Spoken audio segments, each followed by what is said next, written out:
کہ آج ہماری گناہوں کی وجہ سے، آج ہماری سیاکاریوں کی وجہ سے، اللہ کے نبی صلی اللہ علیہ وسلم کی شان میں گستاخیاں کرنے کی وجہ سے، لوگوں کی نافرمانیاں کرنے کی وجہ سے آج بارشیں روک لی گئی ہیں۔ کیونکہ اللہ نے کہا کہ ان تصیبہم فتنہ، اگر رسول کا احترام تم نہیں کرو گے، رسول کی باتوں کی مخالفت کرو گے، اللہ کے احکام سے روگردانی کرو گے، تو تمہارے اوپر مصیبتیں آ جائیں گی، تمہارے اوپر پریشانیاں آ جائیں گی، تمہارے اوپر تکلیفیں آ جائیں گی، یا اگر وہ چیز نہ بھی آ سکی تو کیا ہوگا؟ او تصیبہم عذاب علیم، جہنم کا دردناک عذاب مجھے اور آپ کو پکڑ لے گا۔ FG ہمارے اس چینل کو لائک، شیئر اور سبسکرائب کریں اور صدقے جاریہ کا مستحق بنیں۔ ہمارے نیو اپڈیٹس کے لیے بیل آئیکن دبانا نہ بھولیں۔ تمام طرح کی تعریفیں، حمد و ثنا، بڑائی و کبریائی اس اللہ رب العالمین کے لیے لائق و زیبا ہے جو تمام جہانوں کا پالنہار ہے۔ اس اللہ رب العالمین کا لاکھ لاکھ شکر احسان ہے کہ اللہ تبارک و تعالیٰ نے مجھے اور آپ کو امت محمدیہ میں سے پیدا فرمایا ہے، اور اس اللہ کا ہم پر اتنا بڑا احسان کہ امت محمدیہ میں پیدا کرنے کے بعد اللہ نے بدعات و خرافات سے بچتے ہوئے دین پر ثابت قدم رہنے کی توفیق عطا فرمائی۔ اللہ سے دعا کریں کہ اللہ رب العالمین ہمیں مرتے دم تک بدعات و خرافات سے دور رہتے ہوئے زندگی گزارنے کی توفیق عطا فرمائے۔ یہ چھوٹی سی حمد و ثنا کے بعد درود و سلام کا نزول ہو جیو میرے اور آپ کے آخری نبی، آمینہ کے لال، مدینہ کے سردار جناب محمد الرسول اللہ صلی اللہ علیہ وسلم پر، اس نبی اقدس مقدس پر جس نبی اکرم صلی اللہ علیہ وسلم نے اس امت کی فلاح و بہبود کے لیے ہر وہ راستہ بتلایا ہے کہ یہ امت جب خوشی منائے تو کس انداز سے منائے، یہ امت غمی منائے تو کس انداز سے غم ہونا چاہیے، اور اس امت کو کن کن دنوں میں خوش ہونا چاہیے، کون سے ایسے اعمال ہیں جن سے یہ امت خوشی منا سکتی ہے۔ اللہ کے نبی جناب محمد الرسول اللہ صلی اللہ علیہ وسلم نے اس کی بھی وضاحت کر دی ہے۔ اس نبی پر درود و سلام کا نزول ہو جیو۔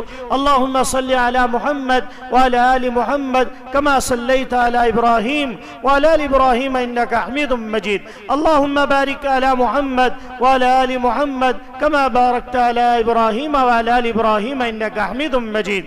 محترم سامعین اور سامعات، پردانشین ماں اور بہنوں اور نوجوان بھائیوں، چھوٹے بچوں، میں نے آپ حضرات کے سامنے سورۃ الفتح کی آیت نمبر 8 اور 9 میں نے آپ کے سامنے پڑھی ہے، جس آیت کریمہ کے اندر اللہ تبارک و تعالیٰ نے تعظیم رسول صلی اللہ علیہ وسلم اور اس کے تقاضے کیا ہیں، اس کی وضاحت اللہ کے نبی جناب محمد الرسول اللہ صلی اللہ علیہ وسلم کی زبانی فرمایا ہے۔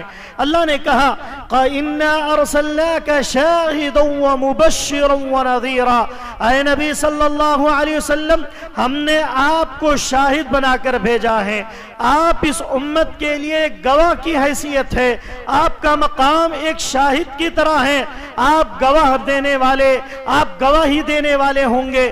قیامت کے دن اس امت پر آپ کو گواہ بنایا جائے گا۔ پھر آگے فرمایا کہ گواہی کے ساتھ ساتھ وہ مبشرہ، آپ جو ہے بشارت دینے والے بشیر بنا کر بھیجے گئے ہیں۔ آپ اس امت کو نعمتوں کے بارے میں بشارت دیں، آپ اس امت کو اچھی چیزوں کے بارے میں بشارت دیں، آپ اس امت کو جنت کی نعمتوں کی بشارت دیں کہ اگر یہ امت اپنی زندگی میں نیکیاں کر کے آئے گی تو قیامت کے دن فلا فلا نعمتیں انہیں ملے گی، اگر یہ امت اس دنیا کے اندر بدعات سے بچتے ہوئے زندگی گزارے گی، اگر یہ امت خرافات سے اپنے آپ کو بچا کر زندگی گزارے گی، تو اے نبی آپ کا کام ہے کہ آپ انہیں بشارت دے دیں کہ ایسے لوگوں کے لیے دنیا تو نہیں بلکہ آخرت میں ایسے لوگوں کے لیے جنت ملے گی۔ پھر آگے اللہ نے فرمایا کہ وَنَذِيرًا، اے نبی صلی اللہ علیہ وسلم، آپ کو ہم نے نذیر بنا کر بھیجا ہے، آپ کا کام یہ ہے کہ دنیا کے اندر لوگوں کو اس بات سے ڈرائیں کہ جو لوگ اللہ کی نافرمانی کرتے ہیں، جو لوگ ایک اللہ کے ساتھ کسی اور کو شریک کرتے ہیں اور عید میلاد کے نام پر بدعات و خرافات کرتے ہیں، یا اللہ کے نبی کا نام لے کر نہ جانے ایسی چیزیں دین میں داخل کرتے ہیں جن کا اسلام سے کوئی ثبوت نہیں ہے، جن کا تعظیم رسول سے کوئی ثبوت نہیں ہے، جن کا احترام رسول سے کوئی لینا دینا نہیں ہے، ایسے لوگوں کو جہنم کی وعید سنائیے۔ کیا کہا؟ ایسے لوگوں کو جہنم سے ڈرائیں، ایسے لوگوں کو جہنم کی ہولناکیوں سے ڈرائیں، ایسے لوگوں کو جہنم کی خطرناکیوں سے ڈرائیں جو لوگ اسلام کے اندر نئی نئی بدعات کو پیدا کرتے ہیں۔ پھر آگے فرمایا ایسا کیوں کریں کہ ایک تو شاہد اور دوسرے مبشر، تیسرے نذیر۔ اللہ نے یہ صفات جب بیان کرنے کے بعد کہا، علت بتلائی، لِتُؤْمِنُوا بِاللَّهِ وَرَسُولِهِ، تاکہ یہ جو مومنین ہیں وہ اللہ پر ایمان لے آئیں، اللہ پر ایک اللہ پر ایمان لینے والے آ جائیں، ایک اللہ کی عبادت کرنے والے بن جائیں، وَلِرَسُولِهِ، اور اس کے رسول کی اطاعت کرنے والے بن جائیں اور اس کے رسول پر ایمان لانے والے ہو جائیں۔ پھر آگے فرمایا وَتُعَزِّرُوا وَتُوَقِّرُوا، اور یہ لوگ آپ کا احترام کرنے والے بن جائیں، رسول کی تعظیم کرنے والے بن جائیں، وَتُوَقِّرُوا، اور آپ کی عزت ان کے دلوں کے اندر بیٹھ جائے۔ آپ کا نام لے کر بدعت نہ کریں، بلکہ آپ کا نام جیسے ہی آ جائیں، صحیح احادیث اگر ان کے سامنے آ جائیں تو من و عن اس کو تسلیم کرنے والے بن جائیں، اور اللہ کے نبی کے سامنے اپنی بات کو نہ رکھنے والے، اللہ کے نبی کے سامنے کسی کے قول کو اہمیت نہ دینے والے بن جائیں۔ پھر آگے اللہ نے فرمایا کہ ان کا تیسرا عمل یہ ہونا چاہیے کہ وَتُعَزِّرُوا وَتُوَقِّرُوا، اور آپ کی توقیر اگر یہ لوگ کرنے لگ جائیں، اگر آپ کا احترام ان کے دلوں میں آ جائے، وَتُسَبِّحُوهُ بُكْرَةً وَأَصِيلًا، اور تیسرا کام یہ ہوگا مومنین کا کہ وہ لوگ صبح شام اللہ کی تسبیح بیان کریں، اللہ کی تسبیح بیان کریں، اللہ کے نام کو اپنے زبان پر ادا کریں، اللہ کے نام کا ورد بار بار کرتے رہیں، تاکہ لوگ جنت پانے والے بن جائیں۔ اللہ رب العالمین کے سامنے پیش جب کیا جائے تو ان کے سامنے چیز ہو کہ اللہ کا نام ان کے زبانوں پر چل رہا ہو اور تسبیح صبح شام بیان کر رہے ہوں۔ آپ دیکھیں دنیا کے اندر انسان اپنے سے بڑے کا احترام اس کے دل میں اللہ نے فطری طور پر رکھا ہے، فطری طور پر اللہ نے اپنے سے بڑوں کا، اپنے سے چھوٹوں کا احترام انسانوں کے دلوں میں ڈال دیا۔ اور آپ دیکھیں گے ہر کوئی شخص پڑھا لکھا ہو یا ان پڑھ ہو، جسے پڑھنا لکھنا آتا ہو یا نہ آتا ہو، لیکن اپنے سے بڑا دیکھتا ہے، اپنے سے بڑا علم والا دیکھتا ہے، یا اہل علم کو دیکھتا ہے، یا بزرگوں کو دیکھتا ہے، یا اپنے سے عمر میں زیادہ دیکھتا ہے، تو اس کی وہ توقیر کرنے لگتا ہے، اس کی وہ عزت کرنے لگتا ہے، اس کا وہ احترام کرنے لگتا ہے۔ دیکھیں کہ کیونکہ اللہ نے انسان کی فطرت میں ایسی چیزیں رکھی ہیں کہ جو فطرت کے اندر داخل ہیں کہ وہ اپنے سے بڑوں کا احترام کرے، اپنے سے بڑوں کی تعظیم لوگوں کے دلوں میں آ جائے۔ کیونکہ اللہ کے نبی صلی اللہ علیہ وسلم نے فرمایا تھا، ترمذی کی روایت ہے، امام ترمذی رحمہ اللہ نے اس روایت کو پیش کیا ہے اور وہ حدیث صحیح سند کے ساتھ ثابت ہے۔ اللہ کے نبی صلی اللہ علیہ وسلم نے فرمایا لیس منا من لم يرحم صغیرنا ولم يوقر کبیرنا۔ کیا کہا؟ لیس منا من لم يرحم صغیرنا ولم يوقر کبیرنا، ہم میں سے ایسا شخص ہو ہی نہیں سکتا ہے جو چھوٹوں پر رحم نہ کرے، جو چھوٹوں پر، اپنے سے چھوٹے پر رحم نہ کرے، اپنے سے چھوٹے کی غلطی کو معاف نہ کرے، اپنے سے چھوٹے کی پریشانی کو دور نہ کرے، اس کی تکلیف کو دور نہ کرے، اس پر رحم کرتے ہوئے بہت سارے کام نہ کرے۔ پھر آگے فرمایا اور وَلَمْ يُوَقِّرْ كَبِيرَنَا، جو اپنے سے بڑوں کا احترام نہیں کرتا وہ ہم میں سے نہیں ہے۔ اللہ کے نبی نے کہا کہ جن کی تعظیم، اپنے سے بڑوں کی تعظیم جن کے دلوں میں نہیں ہوتی، جن کا احترام ان کے دلوں میں نہیں ہوتا، ایسے لوگ اللہ کے نبی نے فرمایا لیس منا، ہم میں سے نہیں ہے۔ جب عام انسان جب بڑا ہو جائے عمر میں یا علم میں یا کسی اور مہارت میں، بزنس میں، فلاں میں، تو اس کا احترام کرنے کی بات اللہ کے نبی کر رہے ہیں۔ جب اللہ کے نبی کی بات آ جائے، نبی پورے دنیا کے لیے رحمت للعالمین بنا کر بھیجے گئے، اِنَّا أَرْسَلْنَاكَ وَمَا أَرْسَلْنَاكَ إِلَّا رَحْمَةً لِلْعَالَمِينَ، ہم نے نبی کو پوری دنیا کے لیے رحمت للعالمین بنا کر بھیجا، تو نبی کا احترام ہمارے دلوں میں کیسے ہونا چاہیے، نبی کی تعظیم کیسے ہونا چاہیے، اس کے تقاضے کیا کیا ہو سکتے ہیں کہ ایک نبی کی عزت، ایک نبی کا احترام، ایک نبی صلی اللہ علیہ وسلم کے نام پر جینے مرنے اور اللہ کے نبی کے نام پر انسان اپنی پوری زندگی گزار دے، یہ ہر مسلمان کے اندر، ایک مومن کے اندر یہ شیوا ہونا چاہیے۔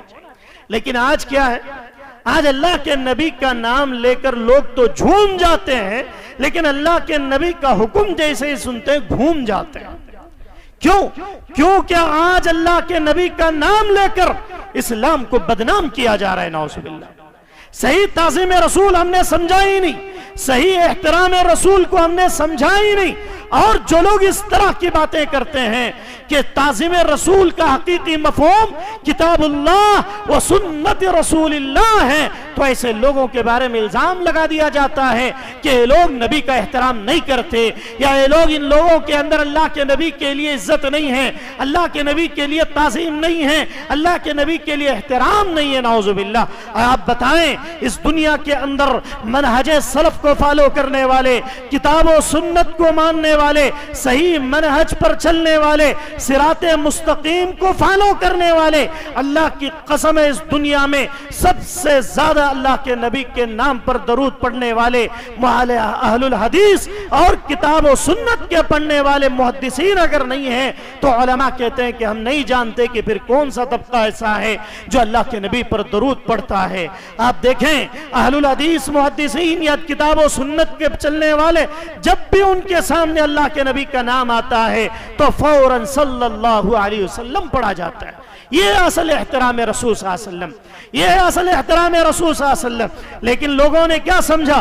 لوگوں نے سمجھا کہ سال میں ایک مرتبہ اللہ کے نبی کا نام لے کر روڈوں میں ناچا جائے، اللہ کے نبی کا نام لے کر ڈی جے لگا کر ڈانس کیے جائیں، اللہ کے نبی کا نام لے کر شربتیں بانٹی جائیں، اللہ کے نبی کا نام لے کر نعوذ باللہ نوجوان لڑکیوں کو بازاروں میں گھمایا جائے، اور جو نہ جانے ایسی ایسی حرکتیں جسے دیکھ کر یہود و نصارہ بھی شرما جائیں۔ یہ امت کس ڈگر پہ جا رہی ہے، یہ امت کس انداز پہ، کس طریقے کو فالو کر رہی ہے کہ دیکھتے دیکھتے اسلام کے ماننے والے یہ ہندوؤں کے طریقوں پر اپناتے ہوئے گنیش کی عید جس انداز سے منائی جاتی ہے ویسے عید میلاد النبی کی عید منائی جا رہی ہے، نعوذ باللہ۔ یہ تعظیم رسول نہیں ہے۔ تعظیم رسول کا اصل مفہوم کیا ہے؟ تعظیم رسول اللہ کے نبی کی عزت کرنے کا کیا معنی ہے؟ اللہ کے نبی کا احترام کا معنی آئیے قرآن کیا کہتا ہے۔ سورہ بقرہ آیت نمبر 4 کے اندر اللہ رب العالمین نے فرمایا، کیا کہا؟ یا ایوہ الذین آمنوا لا تقولوا راعنا وقولوا انظرنا واسمعوا وللکافرین عذاب علیم۔ سورۃ البقرہ آیت نمبر 4 اللہ نے کہا یا ایوہ الذین آمنوا، اے وہ لوگوں جو ایمان لائے ہو۔ کس سے مخاطب؟ مومنین سے مخاطب۔ اے وہ لوگوں جو ایمان لائے ہو، لا تقولوا راعنا، تم لوگ لفظ راعنا نہ کہو، لفظ راعنا نہ کہو۔ راعنا کے کیا معنی ہوتے ہیں؟ رائنا کے معنی ہوتے ہیں کہ اے نبی آپ ہماری طرف متوجہ ہو جائیں، اے نبی آپ ہماری فریاد سن لیں، اے نبی آپ ہماری طرف توجہ دیں، رائنا کا لفظ۔ پھر آگے یہ آیت کب نازل ہوئی؟ یہ آیت اس وقت نازل ہوئی جب اللہ کے نبی جناب محمد الرسول اللہ صلی اللہ علیہ وسلم مدینہ کے اندر تھے۔ مدینہ میں یہودیوں کے 3 قبیلے، 3 خاندان پائے جائے تھے، قبیلے بنو قینقاع، قبیلے بنو قریظہ، بنو نذیر۔ یہ 3 قبیلے یہودیوں کے مدینہ کے اندر یہ لوگ رہتے تھے۔ مدینے میں یہ لوگ رہتے تھے تو اللہ کے نبی صلی اللہ علیہ وسلم کے پاس آنا جانا بھی لگا رہتا تھا۔ جب اللہ کے نبی کے پاس آتے تو یہ لوگ اللہ کے نبی کے ساتھ مذاق اڑایا کرتے تھے، اللہ کے نبی کو چھیڑا کرتے تھے۔ کس انداز سے؟ الفاظ کے ہیر پھیر سے چھیڑتے تھے۔ کیا کہتے تھے؟ یا محمد راعنا، اے محمد ہماری طرف توجہ دیں۔ لفظ راعنا عین کو اگر تھوڑا کھینچ کر پڑھا جائے، عربی کے اندر دیکھیں عربی ایک ایسی زبان ہے کہ ایک لفظ سے، ایک نقطے سے بہت سارے معنی چینج ہو جاتے ہیں، بہت سارے معنی چینج ہو جاتے ہیں۔ عربی زبان ایک ایسی زبان ہے کہ انسان اگر اس کو بغیر سوچے سمجھے پڑھ لے تو بہت ساری غلطیاں کر جاتا ہے۔ تو راعنا یہ جو ہے عین کے کسرے کے ساتھ قرآن نے جو ذکر کیا، کہا کہ اگر اس کو تھوڑا کھینچ کر پڑھا جائے راعنا تو اس کا مطلب ہوتا ہے یا محمد، اے محمد چرواہے تو میری طرف دیکھ۔ کیا بولتے تھے یہودی؟ اے چرواہے تو ہماری طرف دیکھ، نعوذ باللہ۔ اللہ کے نبی کو اس انداز سے بلاتے تھے۔ اگر ان سے کہا جاتا کہ آپ نے کیا کہا تو وہ کہتے تھے کہ ہم نے راعینا نہیں کہا بلکہ راعینا کہا، توجہ دے ہماری طرف۔ ایسے مذاق اڑا کر ہنسا کرتے تھے۔ اللہ نے قرآن میں آیت نازل کی کہ اے امت محمدیہ کے لوگو، اے وہ لوگو جو اللہ پر ایمان رکھتے ہو، تم اپنے نبی کو لفظ راعینا بھی نہ کہو، راعینا بھی نہ کہو، بلکہ کیا کہو؟ اللہ نے وہ بھی بتلایا، وَقُولُ انظُرْنَا یا محمد، اے محمد آپ ہماری طرف دیکھیں، اے نبی صلی اللہ علیہ وسلم آپ ہماری طرف توجہ ہیں۔ لفظ کی بھی اللہ نے پکڑ کی کہ ایسا لفظ بھی نبی کے لیے استعمال کرنا جائز نہیں ہے، ایسا لفظ بھی نبی کے لیے استعمال کرنا جائز نہیں ہے۔ اللہ نے فوراً پھر آگے کہا کہ وَلِلْكَافِرِينَ عَذَابٌ عَلِيمٌ، کافرین کے لیے دردناک عذاب ہے، کافرین کے لیے دردناک عذاب ہے۔ کیوں؟ کیونکہ لفظ صرف راعینا کہنے کی وجہ سے اللہ نے جہنم کے عذاب کی وعید سنائی۔ آج میرا اور آپ کا کیا عالم ہے، میرے اور آپ کا کیا منظر ہے؟ ہم آج امت میں دیکھتے ہیں کہ نہ جانے اللہ کے نبی کے نام پر ایسے بدعات و خرافات کرتے ہوئے نظر آ رہے ہیں کہ اللہ کے نبی صلی اللہ علیہ وسلم کے نالین کو بنایا جا رہا ہے۔ اللہ کے نبی صلی اللہ علیہ وسلم کا نام لے کر اللہ کے نبی کی شان میں ایسی مجلسیں، جن مجلسوں کے اندر پورے شرکی اشعار، شرکیہ تقاریر پیش کی جا رہی ہیں، یہ اصل تعظیم رسول نہیں ہے۔ تعظیم رسول یہ ہے کہ نبی کا احترام تمہارے دلوں کے اندر ہو، اللہ کے نبی کی اطاعت ہمارے دلوں میں ہو، اللہ کے نبی کی عزت، اللہ کے نبی کا احترام، اللہ کے نبی کی تعظیم اگر دلوں میں آ جائے، اللہ کی قسم وہی حقیقی تعظیم رسول ہے۔ پھر آگے دیکھیں ایک دوسری دلیل کے اندر اللہ نے فرمایا لا تجعلوا دعاء الرسول بينكم كدعاء بعضكم بعضا قد يعلم الله الذين يتسللون منكم لواذا فليحذر الذين يخالفون عن امره ان تصيبهم فتنة او يصيبهم عذاب عليم۔ سورۃ النور آیت نمبر 60 اس میں اللہ نے کہا کہ اے وہ لوگوں جو ایمان لائے ہو، لا تجعلوا دعاء الرسول، تم رسول کو ایسے نہ پکارو، ایسے نہ بلاؤ جیسے آپس میں ایک دوسرے کو بلاتے ہو۔ کدعاء بعضکم بعضا، جیسے تم آپس میں ایک دوسرے سے بات کرتے ہو، آپس میں ایک دوسرے سے گفتگو کرتے ہو، ویسی گفتگو اللہ کے نبی سے نہ کرو۔ پھر آگے فرمایا قد يعلم الله الذين يتسللون منكم لواذا، کیونکہ تحقیق کہ اللہ رب العالمین جانتا ہے کہ تم میں کون لوگ ایسے ہیں جو نبی کا نام لیتے ہوئے ان کی تعظیم نہیں کرتے بلکہ پھسل جاتے ہیں، نکلنے کی کوشش کرتے ہیں۔ پھر فَلْيَحْذَرِ الَّذِينَ يُخَالِفُونَ عَنْ أَمْرِهِ، ایسے لوگوں کو ڈرنا چاہیے جو لوگ اللہ کے حکم کی مخالفت کرتے ہیں، اللہ کے حکم سے، اللہ کے نبی کے حکم سے مخالفت کرتے ہوئے نظر آتے ہیں، نبی کا نام چپکا دیتے ہیں، پیچھے اپنے بدعات، اپنے اماموں کے روش پر چلنے والے، اپنے اماموں کے اقوال پر چلنے والے ہو جاتے ہیں۔ اللہ نے کہا اس کا کیا عذاب ہوگا؟ کہا ان تصیبہم فتنۃ او یصیبہم عذاب علیم، اس کا اثر یہ ہوگا کہ تم لوگ کسی فتنے میں نافذ ہو جاؤ گے، کسی فتنے میں داخل ہو جاؤ گے۔ ان تصیبہم فتنۃ او یصیبہم عذاب علیم، کوئی فتنہ تمہارے اندر آ جائے گا اور ایسے فتنوں میں گھر جاؤ گے کہ پھر ان فتنوں سے نہیں نکل پاؤ گے، یا تمہارے اوپر دردناک عذاب آئے گا۔ آج دیکھ لیں ہمارے معاشرے کے اندر بارشیں رک گئیں، یہ کیا ہے؟ یہ اللہ کی طرف سے بھی ایک عذابات کی شکلوں میں سے ایک شکل ہے کہ آج ہماری گناہوں کی وجہ سے، آج ہماری سیاکاریوں کی وجہ سے، اللہ کے نبی صلی اللہ علیہ وسلم کی شان میں گستاخیاں کرنے کی وجہ سے، لوگوں کی نافرمانیاں کرنے کی وجہ سے آج بارشیں روک لی گئی ہیں۔ کیوں؟ کیونکہ اللہ نے کہا کہ ان تصیبہم فتنہ، اگر رسول کا احترام تم نہیں کرو گے، رسول کی باتوں کی مخالفت کرو گے، اللہ کے احکام سے روگردانی کرو گے تو تمہارے اوپر مصیبتیں آ جائیں گی، تمہارے اوپر پریشانیاں آ جائیں گی، تمہارے اوپر تکلیفیں آ جائیں گی، یا اگر وہ چیز نہ بھی آ سکی تو کیا ہوگا؟ او تصیبہم عذاب علیم، جہنم کا دردناک عذاب مجھے اور آپ کو پکڑ لے گا۔ تو اللہ اور اس کے رسول کے حکم کی مخالفت نہ کریں، بلکہ اللہ اور اس کے رسول کے حکم کے مطابق اپنی زندگی گزارنے کی کوشش کریں۔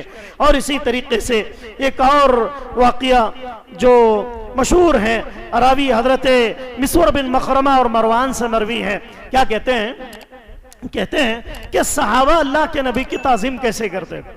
آج ہم لوگ کیا سمجھتے ہیں؟ جھنڈے لے کو ناچنے کو تعظیم سمجھتے ہیں، اللہ کے نبی کا نام لے کر کیک کاٹنے کو تعظیم سمجھتے ہیں، کہتے ہیں کہ بھئی ہم اللہ کے نبی سے بہت زیادہ محبت کرتے ہیں، تونڈے محبت نہیں کرتے، آل حدیث والے محبت نہیں کرتے، اللہ کے نبی کے نام پر پیسے خرچہ نہیں کرتے۔ نعوذ باللہ، سب الزامات اہل الحدیث پر لگائے جاتے ہیں، نعوذ باللہ۔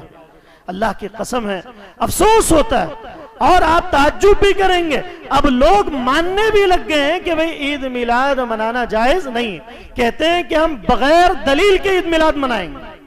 کیوں؟ کیونکہ ہم اللہ کے نبی سے محبت کرتے ہیں، یہی کافی ہے ہمارے لیے عید میلاد منانے کی۔ اللہ کے نبی سے محبت کا کیا معنی؟ وہی چیز میں بتلانے کی کوشش کر رہا ہوں۔ اللہ کے نبی سے محبت کا معنی صحابہ نے بتلایا کہ کیسی محبت ہونی چاہیے۔ آئیے حضرت عروہ بن مسعود رضی اللہ عنہ، حضرت عروہ بن مسعود یہ جو ہے ابھی اسلام نہیں لائے تھے، حالت کفر میں تھے، یہ کفار کی طرف سے وکیل بنا کر بھیجے گئے، کفار کی طرف سے وکیل بنا کر مدینہ بھیجے گئے۔ جب وہ آئے حالت کفر میں، حضرت عروہ بن مسعود دیکھتے ہیں کہ اللہ کے نبی مدینے میں بیٹھے ہیں اور اللہ کے نبی کے ارد گرد صحابہ موجود ہیں، اور اللہ کے نبی کے پاس اس انداز سے بیٹھے ہوئے ہیں کہ اللہ کے نبی کوئی بات کہتے ہیں تو صحابہ اللہ کے نبی کی بات کو اتنی توجہ کے ساتھ سن رہے ہیں، وہ کہتے ہیں کہ گویا ان کے سروں پر چڑیے بیٹھی ہوئی ہوں، ان کے سروں پر پرندے بیٹھے ہوئے، اتنی توجہ کے ساتھ اپنے نبی کی بات سن رہے ہیں۔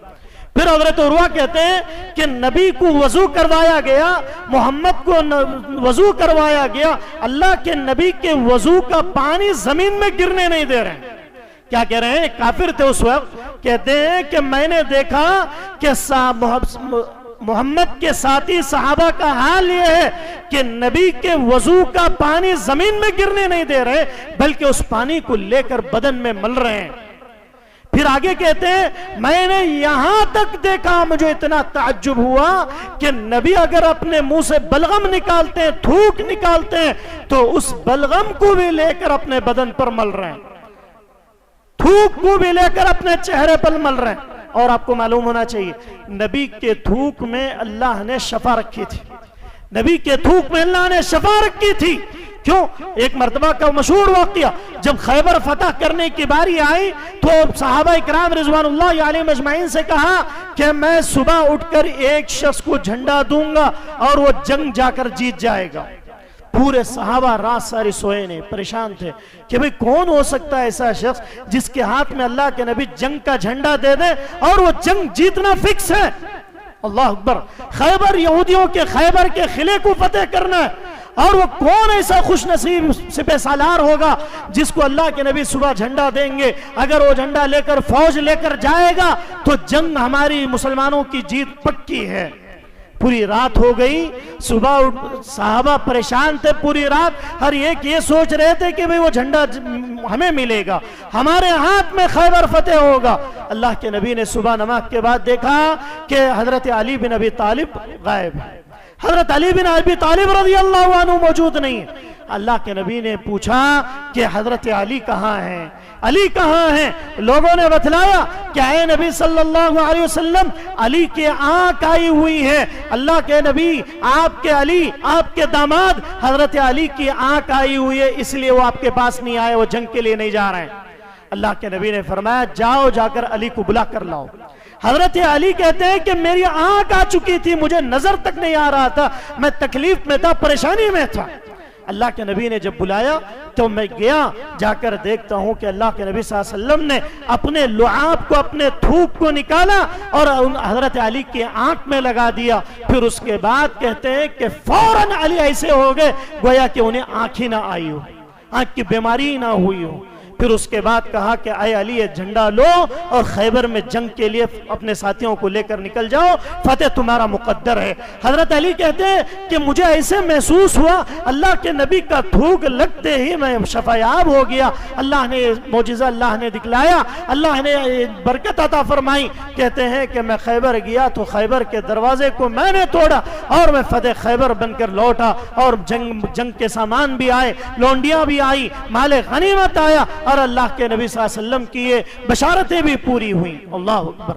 تو حضرت عروہ کہتے ہیں کہ صحابہ ایسی محبت کرنے والے تھے اللہ کے نبی سے کہ ان کے وضو کا ایک خطرہ تک زمین پر گرنے نہیں دے رہے ہیں۔ پھر کہتے ہیں اللہ کے نبی کوئی بات کہتے ہیں تو پورے کے پورے صحابہ اس بات کو سننے کے لیے لپک جاتے ہیں۔ یہ ایسی تعظیم۔ حضرت عروہ کہتے ہیں کہ میں نے قیصر و کسریٰ کے درباروں میں بھی حاضر ہوا ہوں، میں قیصر و کسریٰ کے درباروں میں جا کر دیکھا ہوں، قیصر و کسریٰ کے بڑے بڑے بادشاہ، یزگرد بادشاہ اور اسی طریقے سے رستم بادشاہ، جو یہ ایران کے سپر پاور طاقتیں تھیں اس دور کی، حضرت عمر کے دور میں جنگیں جب ہوئیں تو یزگرد ہو یا اسی طریقے سے رستم ہو، ایران کا سپہ سالار ہو، یہ سب کے سب مارے گئے تھے۔ وہ کہتے ہیں حضرت عروہ کہ میں ان کے درباروں میں بھی جا کر میں نے دیکھا، ان کے لوگوں کو بھی میں نے دیکھا، ان کے اندر اپنے بادشاہوں کی ایسی عزت نہیں ہے، ایسا احترام نہیں ہے، ایسی تعظیم نہیں ہے، لیکن محمد کے دربار میں نے دیکھا کہ محمد کے پانی کے خطرات کو بھی گرانا گوارا نہیں کر رہے ہیں۔ یہ ایسی تعظیم، ایسی محبت اللہ رب العالمین نے صحابہ کے دلوں میں ڈالی تھی، وہی محبت ہمارے دلوں میں ہونا چاہیے کہ نبی کی بات آ گئی تو اللہ کی قسم ہم ہر چیز کو چھوڑنے کے لیے تیار ہو جائیں۔ اور اسی طریقے سے ایک اور واقعہ، حضرت ابوبکر صدیق رضی اللہ عنہ، یہ ایسے صحابی رسول کہ جنہیں اللہ کے نبی کے زندہ رہتے ہوئے، اللہ کے نبی کے زندہ رہتے ہوئے انہیں امامت کرنے کا موقع ملا۔ ایک نبی کے زندہ رہتے ہوئے کسی کو امامت کرنے کی اجازت نہیں، اگر نبی موجود ہیں تو وہی امامت کریں گے، کوئی دوسرا مصلی پر نہیں بڑھ سکتا۔ لیکن حضرت ابوبکر وہ ایک ایسی ہستی ہے کہ وہ حضرت اللہ کے نبی کے دور میں انہوں نے کئی نمازیں پڑھائی۔ ایک مرتبہ کیا ہوا، ایک مرتبہ کا واقعہ ہے، راوی حدیث حضرت سہل بن سعد ساعدی رضی اللہ عنہ، بخاری کی روایت ہے۔ کیا کہتے ہیں؟ کہتے ہیں کہ ایک مرتبہ قبیلہ بنی عمر بن عوف، قبیلہ بنی عمر بن عوف میں لڑائی ہو گئی۔ قبیلے بنی عمر بن عوف میں جب لڑائی ہوئی تو اللہ کے نبی صلی اللہ علیہ وسلم کو بلا کر لے گئے۔ جیسے آج بھی پنچت کے لیے بیٹھتے ہیں لوگ تو آپ کسی بڑے کو بلا کر لاتے ہیں جس کی بات لوگ مانتے ہیں، یا کسی اچھے انسان کو لے کر آتے ہیں وہ صحیح فیصلہ کر لے جائے۔ تو اللہ کے نبی کو فیصلے کے لیے لے گئے کہ اللہ کے نبی آپ آئیں، قبیلے بنی عمر میں لڑائی ہو چکی ہے، آپ صلح کرائیں۔ اللہ کے نبی صلی اللہ علیہ وسلم صلح کے لیے چلے گئے تو اللہ کے نبی صلی اللہ علیہ وسلم صلح کراتے کراتے ٹائم ہو گیا نماز کا، نماز کا وقت ہو گیا اور وہ صلح میں اللہ کے نبی صلی اللہ علیہ وسلم لگ گئے۔ مؤذن نے آ کر حضرت ابوبکر سے کہا کہ اے ابوبکر، آپ دیکھیں کہ وقت ہوا چلا جا رہا ہے، آپ اجازت دیں تو میں اذان دے دوں اور آپ نماز پڑھائیں۔ حضرت ابوبکر نے دیکھا کہ وقت زیادہ ہو رہا ہے تو انہوں نے اجازت دے دی، مؤذن نے اذان بھی دے دی۔ حضرت ابوبکر امامت کے لیے مصلی پر آ گئے، سب لوگ نماز کے لیے کھڑے ہو گئے۔ اللہ کے نبی صلی اللہ علیہ وسلم، نماز چل رہی ہے، اللہ کے نبی صلی اللہ علیہ وسلم جیسے ہی آئے صحابہ اکرام کو احساس ہو گیا کہ اللہ کے نبی صلی اللہ علیہ وسلم آئے ہوئے ہیں۔ صحابہ نے تالیاں بجانا شروع کر دی۔ آپ کو معلوم ہے نماز میں غلطی ہو جائے تو عورتوں کے لیے تالیاں بجانا، لیکن صحابہ نے کیا کر دیا، اس وقت ابھی حکم نہیں آیا تھا تو انہوں نے تالیاں بجانا شروع کر دی۔ حضرت ابوبکر توجہ نہیں دے پائے، پھر اس کے بعد جیسے ہی تالیوں کی گونج ہو گئی تو حضرت ابوبکر سمجھ گئے کہ اللہ کے نبی مسجد میں آ چکے ہیں۔ حضرت ابوبکر پیچھے ہٹنے لگے، اللہ کے نبی چیرتے ہوئے آئے پہلی صف میں اور اشارہ کیا ہاتھ سے کہ اے ابوبکر آپ نماز پڑھائیں۔ ابو بکر نے نماز نہیں پڑھائی بلکہ پہلی صف میں آ گئے اور اللہ کے نبی کو آگے بڑھا دیا۔ اللہ کے نبی صلی اللہ علیہ وسلم نماز پڑھانے لگے، جب سلام پھیرا اللہ کے نبی نے تو اللہ کے نبی صلی اللہ علیہ وسلم نے پوچھا حضرت ابو بکر سے، کیا پوچھا؟ یا ابا بکر ما منعک ان تثبت اذ امرتک، یا ابو بکر کس بات نے تجھے روک رکھا تھا کہ تم مصلی سے پیچھے آ گیا نماز میں؟ حالانکہ میں نے تمہیں ہاتھ سے اشارہ کیا، آپ چاہتے تو نماز پوری پڑھا سکتے تھے، لیکن آپ پیچھے آ گئے اور مجھے آپ نے آگے بڑھا دیا۔ کس چیز نے آپ کو یہ کرنے پر مجبور کیا؟ تعظیم ایسے ہونی چاہیے اللہ کے نبی کی، اللہ کے نبی کا احترام ایسے ہونا چاہیے۔ ابو بکر نے کیا جواب دیا؟ ابو بکر نے کہا کہ ما کان لابن ابی قحافہ ان یصلی بین یدی رسول اللہ، کہ اے نبی صلی اللہ علیہ وسلم، ابو قحافہ یہ ان کی کنیت ہے، کیونکہ اللہ ابو بکر رضی اللہ عنہ یہ ان کے والد کا نام قحافہ تھا۔ کیا کہتے ہیں؟ کہتے ہیں کہ اے نبی، ابو قحافہ کے بیٹے کے اندر اتنی طاقت کہاں ہے، قحافہ کے بیٹے کے اندر اتنا مجال کہاں ہے کہ نبی اس کے پاس موجود ہو اور وہ امامت کرائے اور وہ امامت کے پیچھے رہے۔ یہ بات مجھے گوارا نہیں ہوئی کہ میں اپنے نبی کی امامت میں کرا سکوں۔ اللہ اکبر۔ اللہ کے نبی نے کہا کہ تم لوگ ایسی جماعت ہو جو میرے صحابہ ہو، مجھے یہی تمہارے اعمال قبول ہوتے ہیں، یہی اعمال تمہیں پسند آتے ہیں۔ تو صحابہ اتنا زیادہ احترام کرتے تھے اللہ کے نبی صلی اللہ علیہ وسلم کا۔ پھر اللہ کے نبی نے فرمایا کہ اے میرے صحابہ، میں نے دیکھا کہ تم نماز میں تالیاں بجا رہے تھے۔ پھر اللہ کے نبی نے کہا کہ جب نماز میں کوئی غلطی ہو جائے یا نماز میں کوئی بھول ہو جائے تو تمہیں سبحان اللہ کہنا چاہیے، اللہ کی تسبیح کا لفظ کہنا چاہیے۔ اور عورتوں کے لیے جائز ہے کہ وہ اپنے ہاتھ پر ہاتھ مارے۔ ہاتھ پر ہاتھ مارنا کیوں؟ کیونکہ اگر کوئی امام غلطی کر جا رہا ہے یا دو سجدے کرنا، ایک سجدہ بھول گیا، انسان ہے بھول جاتا ہے، کبھی رکوع میں جانا تھا ڈائریکٹ سجدے میں چلا گیا، یا کبھی ایسی کوئی غلطی ہو گئی، تو عورتوں کے لیے اللہ کے نبی نے اسی حدیث میں وہ فیصلہ حکم سنایا کہ عورتیں اپنے ہاتھ پہ ہاتھ مار سکتی ہیں، اور مرد حضرات اگر کوئی غلطی دیکھتے ہیں تو وہ سبحان اللہ نماز میں کہہ سکتے ہیں۔ اور اسی طریقے سے اللہ کے نبی جناب محمد الرسول اللہ صلی اللہ علیہ وسلم کے ایک صحابی رسول حضرت ثابت بن قیس رضی اللہ تعالیٰ عنہ، حضرت ثابت بن قیس یہ ایسے صحابی رسول ہیں کہ ان کی آواز بہت بلند تھی، ان کی آواز بہت زیادہ بلند تھی، جب بات کرتے تو یہ بلند آواز سے بات کرتے تھے۔ اللہ کے نبی صلی اللہ علیہ وسلم کے مجلسوں میں ہوتے تو وہ بلند آواز سے بات، کچھ لوگوں کی آواز آٹومیٹک بلند ہوتی ہے، اور تو جیسے ہی آیت کریمہ نازل ہوئی یا ایھا الذین آمنوا لا ترفعوا اصواتکم فوق صوت النبی ولا تجهروا له بالقول كجهر بعضکم لبعض ان تحبط اعمالکم وانتم لا تشعرون، یہ آیت کریمہ سورہ حجرات کی جب نازل ہوئی تو یہ صحابی رسول جا کر اپنے گھر میں بند ہو گئے، کئی دنوں تک گھر سے نہیں نکلے۔ اللہ کے نبی نے پوچھا کہ ثابت بن قیس کہاں ہے؟ صحابہ نے کہا کہ اللہ کے نبی ہم جا کر ڈھونڈتے۔ ایک صحابی نے کہا کہ میں ان کے بارے میں آپ کو خبر لا کر دوں گا۔ وہ جا کر وہ ڈھونڈتے ہیں، دیکھتے ہیں کہ گھر میں اپنا سر لٹکائے ہوئے گھر میں بیٹھے ہوئے ہیں۔ جا کر انہوں نے پوچھا کہ اللہ کے نبی آپ کو پوچھ رہے ہیں کہ آپ مجلس میں نظر نہیں آ رہے، کئی دنوں سے مدینے میں دکھ نہیں رہے، وجہ کیا ہے؟